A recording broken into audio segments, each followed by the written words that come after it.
Hello everyone, welcome to Indian public school Marwa. I hope आप सब बहुत अच्छे हैं। तो जैसा कि पिछले 3 क्लासेस में हमने इम्फैटिक को डिस्कस किया, ठीक है। जब मैंने इम्फैटिक को डिस्कस किया तो उस दौरान मैंने पाया कि कुछ एक बच्चे को सेंटेंस के टाइप्स को समझने में काफ़ी ज़्यादा प्रॉब्लम आ रहा है। तो आज की वीडियो में हम देखेंगे कि सेंटेंस क्या है, ठीक है, और उसके कितने टाइप्स होते हैं, ठीक है। तो आइए सबसे पहले देखते हैं कि सेंटेंस है क्या। A group of words that makes a complete sense is called sentence. मतलब एक वर्ड का ऐसा, मतलब एक ग्रुप जो कि वर्ड से हो लेकिन क्या कर रहा हो, एक सेंस बना रहा हो। मतलब कि यदि वो सेंस नहीं बनाएगा तो वो सेंटेंस नहीं माना जाएगा। For example, Ram Yeats a mango, मतलब कि राम आम खाता है। यहाँ पे देखिए ये 4 वर्ड है, राम है, ईट्स है, आ है, मैंगो है। यदि हम इसको इधर उधर कर देते हैं, मतलब सफल कर देते हैं, तो eat Ram a mango, it means that eat Ram a mango is also a group of words, but these group of words are making no any sense. मतलब कि ये ग्रुप ऑफ वर्ड्स कोई सेंस नहीं बनाता है, तो इसको हम लोग सेंटेंस नहीं कह सकते, ठीक है। अब यहाँ एक चीज़, नया चीज़ देखते हैं, वर्ड्स के बारे में लिखा हुआ है। तो वर्ड्स जानते हैं कि वर्ड्स है क्या। तो देखिए वर्ड क्या है, ए ग्रुप ऑफ लेटर्स। लेटर्स आप लोग सभी जानते हैं, A to Z। हमारे इंग्लिश लैंग्वेज में कितने लेटर्स हैं? 26। तो 26 लेटर्स में भी कुछ लेटर्स ऐसे होते हैं जिसको जब मिला देते हैं तो कुछ एक मीनिंग बनकर आता है, ठीक है। जैसे AGMNO, ये भी तो लेटर है, ये भी तो ग्रुप ऑफ लेटर्स है, लेकिन इसका कोई मीनिंग नहीं बन रहा है, तो इसका ये मतलब हुआ ये वर्ड नहीं है। अब उसी को हम रीअरेंज करते हैं तो क्या होता है, MANGO। आप सभी समझ गए हम क्या बोलना चाह रहे हैं, मैंगो। मैंगो मतलब आम।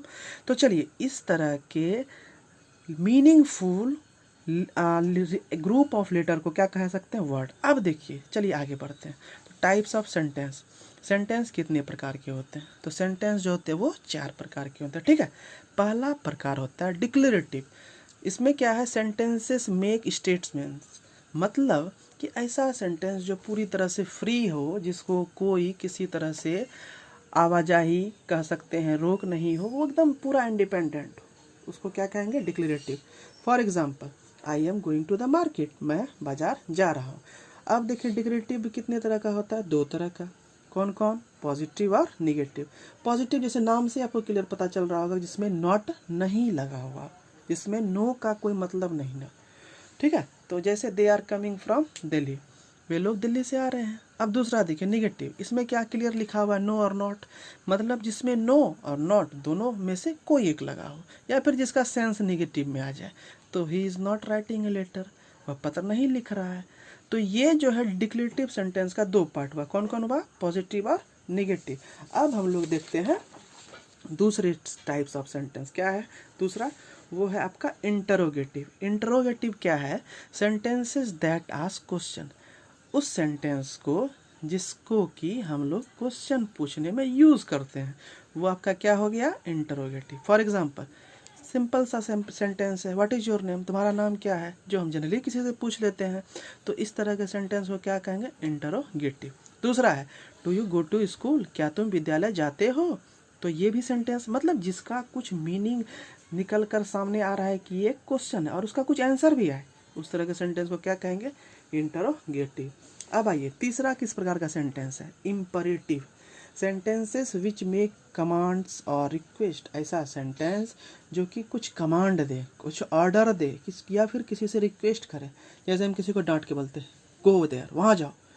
या फिर किसी से निम्रतापूर्वक, हम विनम्रतापूर्वक बोल सकते हैं प्लीज़ हेल्प मी, कृपया मेरी मदद करो, सहायता करो।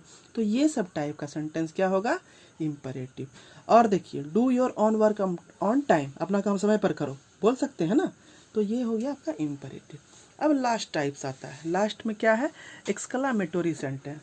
Sentences express strong feelings.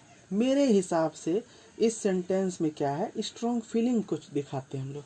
अब मेरे हिसाब से तो हम ये भी बोलेंगे एक्सक्लामेटरी सेंटेंस को हम सोच समझकर नहीं बनाते हैं, वो ऑटोमेटिकली बन जाता है। फॉर एग्जांपल कैसे, मान लीजिए आप रास्ते में जा रहे हैं, तो कोई बेचारा बच्चा साइकिल चला रहा है, वो गिर गया, तो आप उसको क्या, आह बेचारा गिर गया, तो वहाँ पे मुंह से निकला आह। तो यह आप सोच के तो घर से नहीं निकले थे कि हम रास्ते में जाएंगे, एक बच्चा मिलेगा, वो साइकिल चलाएगा, फिर गिर जाएगा और हम आठ बोलेंगे, ऐसा कुछ तो नहीं बोले थे। या फिर सपोज आप इंडिया पाकिस्तान का मैच देख रहे हैं, ठीक है, तो आपके फेवरेट प्लेयर जो भी है वो 0 पे आउट हो जाते हैं, तो आप क्या बोलते हैं, आउट हो गया। तो आपने ये सोच के तो नहीं बैठा था कि वो जो हमारा फेवरेट बैट्समैन है वो 0 पे आउट होगा, फिर हम ये बोलेंगे, ऐसा तो कुछ नहीं होता है।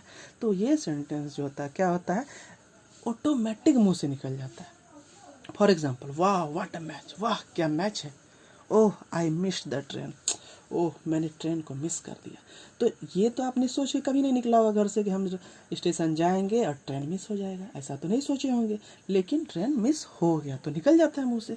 तो अब देखिए, अब करना क्या है, ये जो मैंने बताया इसको आपको सबसे पहले अच्छे से कॉपी में नोट करना है और इसको बढ़िया से समझ लेना है और इसको याद करना है, क्योंकि जब तक हम सेंटेंस और उसके टाइप्स को नहीं जानेंगे तब तक क्या है कि हम आगे का कुछ भी समझ नहीं पाएंगे इंग्लिश में या इंग्लिश ग्रामर में। ठीक है, अब देखिए होमवर्क आज के लिए सिर्फ इतना है कि इसको राइट इट केयरफुल्ली, इसको केयरफुल्ली जो है लिखना है और याद करना है। ठीक है, तो आशा करते हैं आप लोगों को समझ में आया होगा। तो आज के लिए इतना ही, थैंक यू। और घर पे रहना है, सुरक्षित रहना और पढ़ाई को नहीं रोकना है। जो भी आपको जिस भी टीचर के द्वारा पढ़ाया जाता है उसको ध्यानपूर्वक पढ़ना है और होमवर्क या उससे डाउट्स रिलेटेड जो भी हो उनके पर्सनल नंबर पर भेजकर पूछ लेना है, या तो व्हाट्सएप करके या कॉल करके। Thank you.